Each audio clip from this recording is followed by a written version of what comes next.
L'Ouzbékistan se trouve au cœur de l'Asie centrale, une région où l'histoire, les couleurs et la culture brillent encore plus fort que le soleil du désert. Surnommé le joyau de la route de la soie, ce pays abrite des cités millénaires, des mosquées parées de faïences bleues et des habitants d'une gentillesse rare. Ce qui rend l'Ouzbékistan célèbre, c'est son passé fascinant, son architecture islamique, ses traditions de la soie, sa musique et son art de recevoir. Chaque recoin y raconte une légende. Des dômes turquoises de Samarcande aux cours paisibles de Boukhara, l'Ouzbékistan n'est pas qu'une simple destination, c'est un voyage à travers le temps, la beauté et l'âme humaine.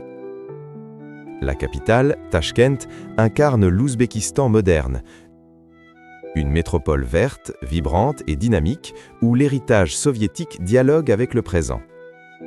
De larges avenues bordées d'arbres, des fontaines qui scintillent sur les places publiques et des gens qui avancent avec une tranquillité déterminée.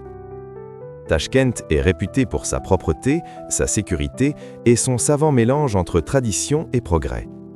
On s'y sent à la fois en Asie et en Europe. On y croise d'anciennes mosquées à côté de tours de verre, des marchés populaires voisinant avec des cafés chics. Le bazar Tchorsu, l'un des plus grands d'Asie centrale, capture à lui seul l'esprit ouzbek. Sous son énorme dôme turquoise, on trouve de tout.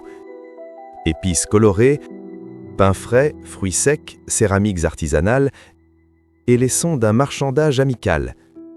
L'air y est chargé d'herbes aromatiques et de l'énergie du quotidien.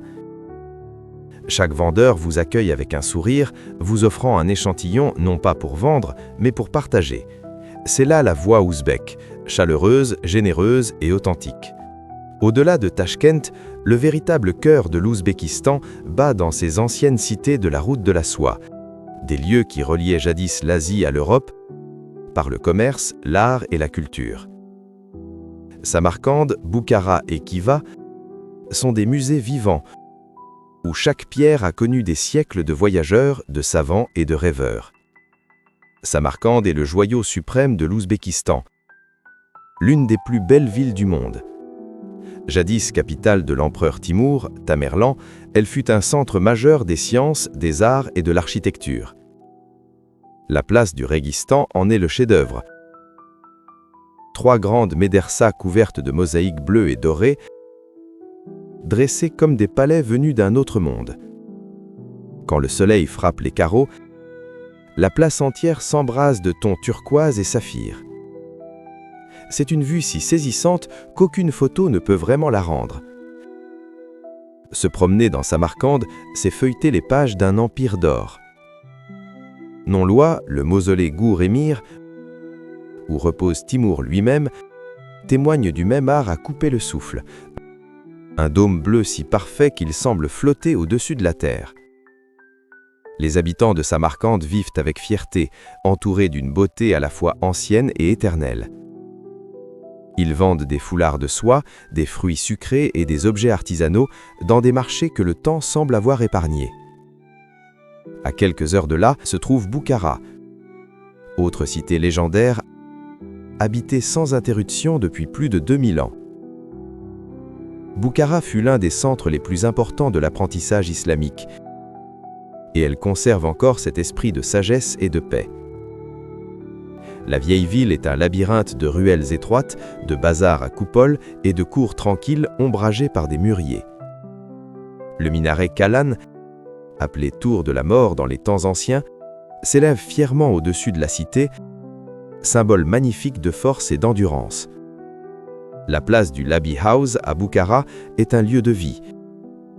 Des familles citées près de l'eau, des enfants courant après les pigeons, des cafés servant le plof et le thé tard dans la soirée. Les habitants y sont doux et priés de leur tradition. L'histoire se respire partout, dans l'odeur du pain cuit dans les fours en clair, dans les rires des commerçants, dans le son de la prière qui résonne dans l'air. Plus à l'ouest se dresse Khiva, sans doute la cité la mieux préservée de toute la route de la soie. Entourée d'épaisses murailles de terre, sa ville intérieure, Ichan Kala, est classée au patrimoine mondial de l'UNESCO. À l'intérieur, des ruelles sinueuses serpentent entre des mosquées aux faïences bleues, de vieux caravansérails et de hauts minarets qui semblent toucher le ciel. Au coucher du soleil, Khiva rayonne d'une lumière dorée et l'appel à prière emplit l'atmosphère. On se croirait dans un rêve vieux de 1000 ans qui n'a jamais pris fin. Chacune de ces villes raconte un chapitre de l'histoire ouzbèke, celui du commerce, de l'art et de la foi. Mais ce qui les relie toutes, ce sont les gens. Les Ouzbeks sont réputés pour leur hospitalité, leur respect et leur chaleur humaine. L'invité y est considéré comme une bénédiction. Où que vous alliez, quelqu'un vous invitera à prendre le thé, vous offrira du pain ou vous demandera d'où vous venez avec une curiosité sincère. Un vieux dicton ouzbek dit « Un invité est un cadeau de Dieu ». Et ici, on vit vraiment selon cette parole. Le thé occupe une place centrale dans la vie ouzbèke. Servi dans de petites coupelles appelées piala, c'est bien plus qu'une boisson, c'est un symbole d'amitié. Les repas ne sont jamais précipités. On prend le temps de parler, de partager, de rire. Le plat le plus célèbre est le plov. Un mélange copieux de riz, de viande, de carottes, d'oignons et d'épices, cuit dans une grande bassine appelée kazan. Chaque région a sa propre recette, mais il est toujours préparé avec amour et servi avec fierté. Le plov est la pièce maîtresse des célébrations, des mariages et des rassemblements. Il incarne l'abondance et la convivialité. Le pain ouzbek, appelé non, est sacré. Cuit dans des fours en argile, il est rond, moelleux et décoré de motifs pressés à la main. On ne le jette jamais, on ne le gaspille pas. On le trouve sur toutes les tables, de la maison la plus modeste au festin le plus somptueux. Les douceurs ont aussi une place de choix. Halva, chak-chak, soumalak, surtout pendant les fêtes. Le festival printanier de Navrouz est l'un des plus beaux moments pour visiter l'Ouzbékistan. Il célèbre l'arrivée du printemps et du renouveau. Les familles nettoient leurs maisons, cuisinent des plats traditionnels, rendent visite aux voisins et allument des bougies pour porter chance. La joie y est simple et pure. Rires, chants et habits colorés envahissent les rues. L'Ouzbékistan est également réputé pour son art et son artisanat. Du tissage de la soie à Marguilan, à la poterie de Rijdan, en passant par la sculpture en bois à Khiva, l'art Fema fait partie du quotidien. La soie ouzbèque, connue pour sa douceur et ses couleurs vives, était autrefois échangée dans toute Asie. La vallée de Fergana produit encore la plus belle soie d'Asie centrale, tissée en foulards, robes et tapis qui portent des siècles de tradition. Les tapis sont un autre trésor de ce pays. Chaque motif raconte une histoire d'amour, de protection ou de famille. Les couleurs s'inspirent de la nature. Rouge de la grenade, bleu de l'indigo, jaune du safran. Chaque région a son propre style et chaque tapis porte l'âme de son créateur. La musique, ici, possède la même beauté, profonde, émouvante et intemporelle. La musique traditionnelle chachmakom allie poésie et mélodie d'une manière à la fois joyeuse et méditative. Les instruments, dutar, tanbour, doïra, produisent des sons qui vous accompagnent longtemps après votre départ. La musique fait partie de chaque célébration, de chaque mariage, de chaque souvenir. Les Ouzbeks sont d'une élégance naturelle. Les femmes portent souvent de longues robes colorées avec des foulards de soie, se déplaçant avec une discrète assurance. Les hommes sont polis, travailleurs et profondément tournés vers la famille. Le respect des aînés est une valeur forte. Il est courant de voir les jeunes saluer leurs aînés avec les 2 mains et un sourire. La famille est au centre de tout, des repas aux décisions, en passant par les traditions. La religion joue un rôle apaisant et guide la vie. La plupart des Ouzbeks sont musulmans, mais la société est tolérante et ouverte. Mosquées, églises et même anciens sites bouddhistes coexistent paisiblement. La foi n'est jamais bruyante. Elle se vit en silence, à travers la gentillesse, l'honnêteté et le respect. La nature en Ouzbékistan est aussi diverse que sa culture. Le pays regorge de déserts, de montagnes et de vallées fertiles. Le désert du Kizilkoum s'étend à perte de vue, avec ses dunes de sable doré, tandis que les monts Nourata abritent de villages anciens et des rivières claires. Au sud, la région de Sirdaria explose de verdure. À l'est, le réservoir de Charvak, près de Tachkent, brille comme un miroir turquoise au milieu des montagnes. On peut passer de sommets enneigés à des plaines ensoleillées en une seule journée. Telle est la variété de cette terre. Chaque saison peint l'Ouzbékistan d'une couleur différente. Le printemps le couvre de fleurs et de vie. L'été amène les festivals et les réunions familiales. L'automne dore les champs de moissons. L'hiver rend les vieilles cités silencieuses et magiques. Quelle que soit la saison, la vie s'y déroule avec douceur, paix et beauté. Aujourd'hui, l'Ouzbékistan avance avec confiance. Ses villes se modernisent, le tourisme se développe et les jeunes sont pleins d'ambition. Pourtant, le pays reste fidèle à son cœur. On voit le progrès partout, dans les écoles, les routes, les technologies. Mais l'esprit de la route de la soie est toujours aussi vivant. Les gens travaillent dur sans jamais perdre leur chaleur. Ici, la tradition n'est pas une chose du passé, elle fait partie du quotidien.